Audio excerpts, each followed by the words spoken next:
everyone, welcome to my channel. If you guys are new here, my name is Alison. If you guys are into fashion, beauty, lifestyle, foundation review, and hauls video, don't forget to click the subscribe button down below and also click that bell button to get a notification whenever I upload a new YouTube video on my channel. Again, for today's video, we're testing out another foundation review.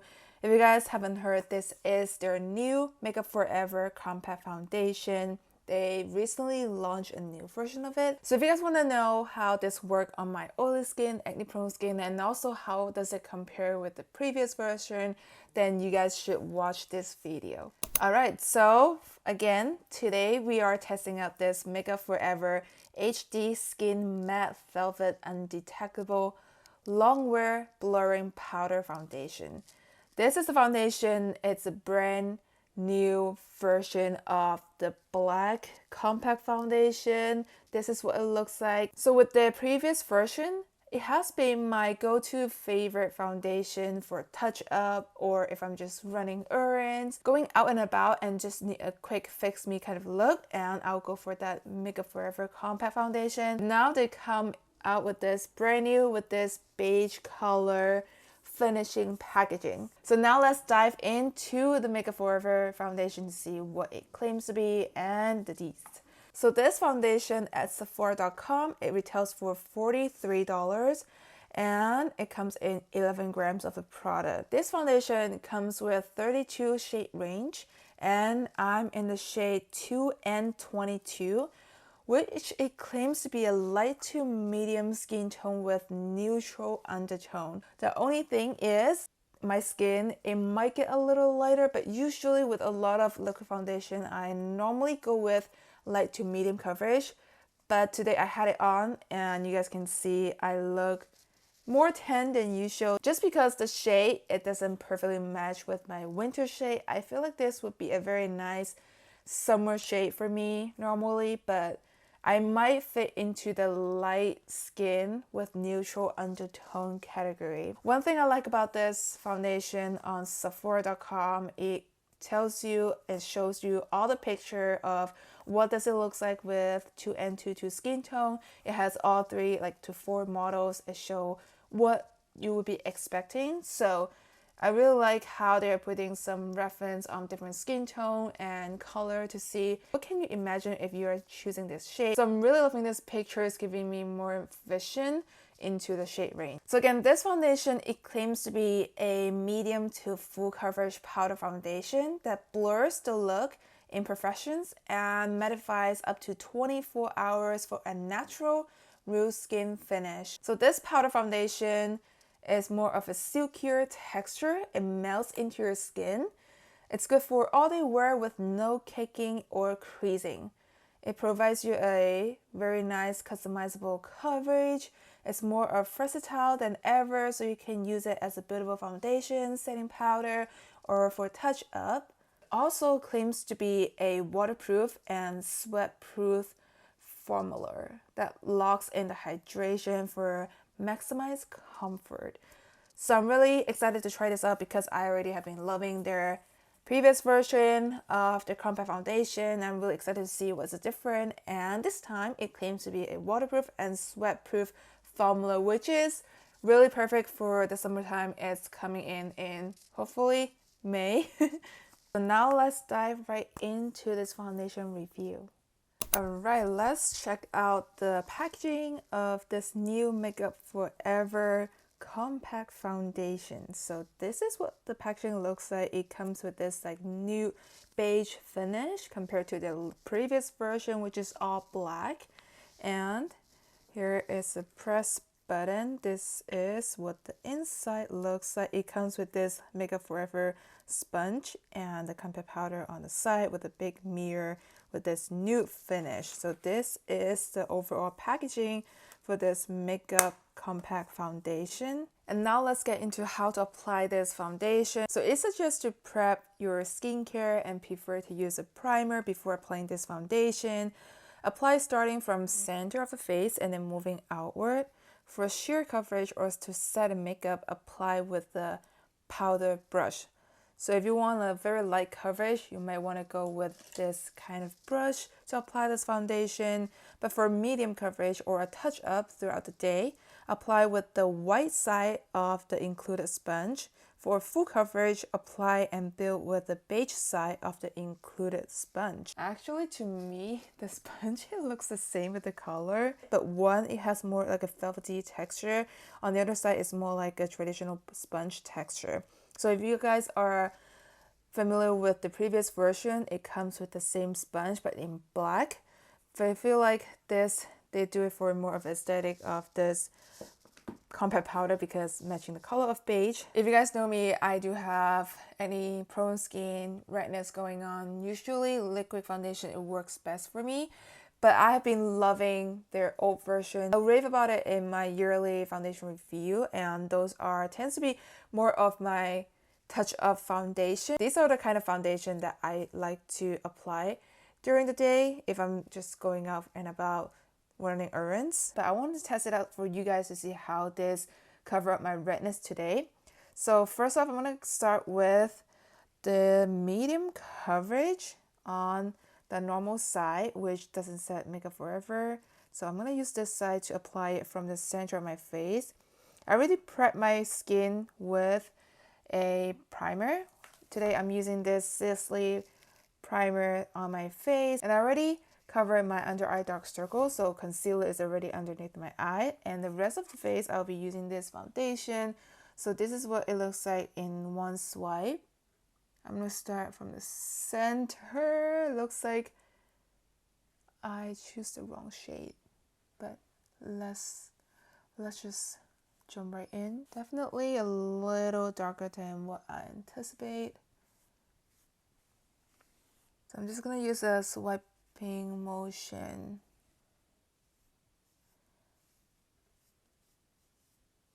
I feel like this would be my summer shade, like a perfect summer shade. I'm gonna build this up in the center of my face. I mean, there's a huge contrast, but we will work it out to see how this foundation looks. Again, it blends in very smoothly, and the foundation, it kind of blur out my skin in a way. Again, with powder foundation, you don't expect to cover up this kind of redness finish. For the coverage, I feel like it's way better than what I had thought and I had in mind, because again, I don't expect much with the powder foundation. Right, I'm gonna try on the other side of the sponge to see if it makes a difference. I'm just gonna apply this on my redness to see if it's gonna give it a more full coverage or just a light, like medium coverage. Honestly, I feel like the velvet side of the sponge is more for touching up, and for this side that we're using earlier, it's for building up the foundation coverage. One side of my face with this compact foundation, and you guys can see it looks seamless. I mean, it doesn't look kicky at all. It looks very nice, like very blur finished effect. I'm just gonna finish it the other side of my face, and you guys can see I have a lot more redness going on this side.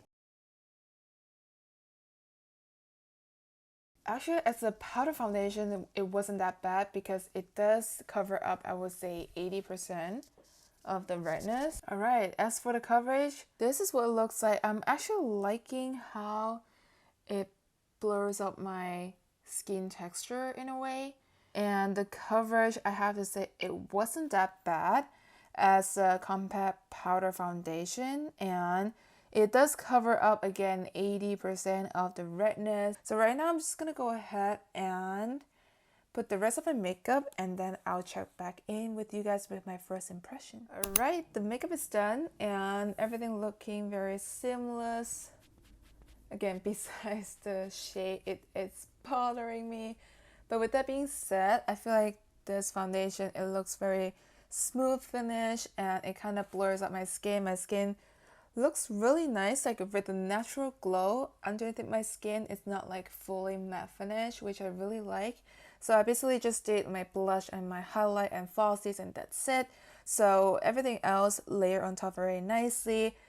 It's just the color shade match, it's bothering me. With that being said, I'm going to give you my final thoughts later on at the end of the day to see how this react to my natural oil and my skin.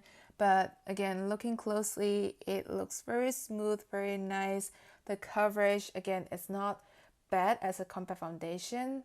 But again, I'm going to test it and wear this throughout the whole day and give you my thoughts. Hello everyone, I'm back for the final thoughts on this foundation review. First up, I worn this foundation for about 8 hours mark and I have not blot or do anything with it. I only had dinner with my friend, so I might weight up some of the foundation around my mouth area, but this is what the foundation looks like.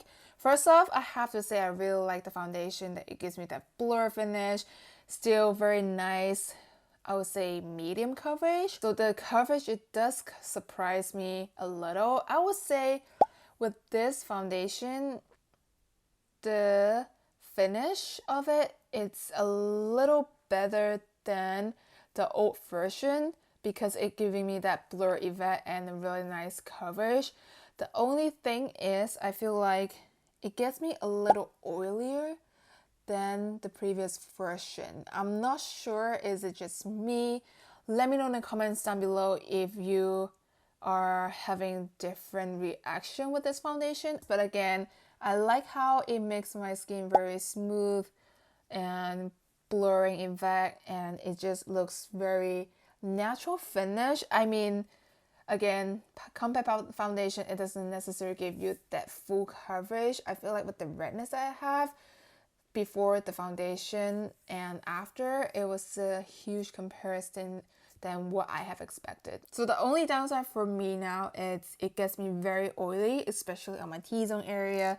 So now what I'm gonna do is try to blot this and see if it looks better after one blot. I mean, you can see my T-zone area, it's like super oily. I feel like I can fry an egg on my forehead. So definitely there is foundation comes off on the tissue paper. It looks slightly better. The foundation doesn't take off easily, that you can tell blotchy area after one blot. I feel like this would be a really good foundation to wear throughout the day for running errands, or if you feel like having a heavy foundation day coverage. I feel like this is the most natural foundation that I have tried for the compact foundation for these days. So again, if I have to give a rating, I would say this foundation would be 8 out of 10.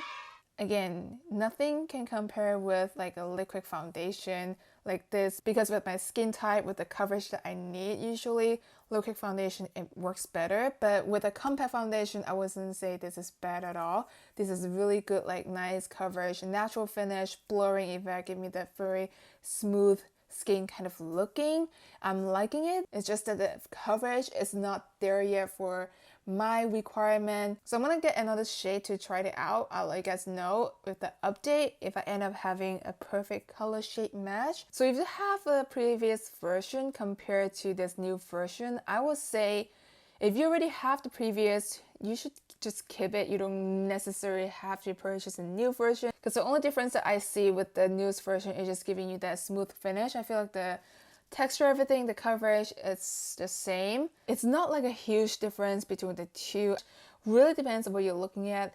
So I feel like it doesn't necessarily one is better than the other. So that is all my foundation review on the Makeup Forever Blurring Effect Powder Foundation. If you guys like this video, please give me a big thumbs up here to support me, and I'll see you guys on the next one. Bye guys!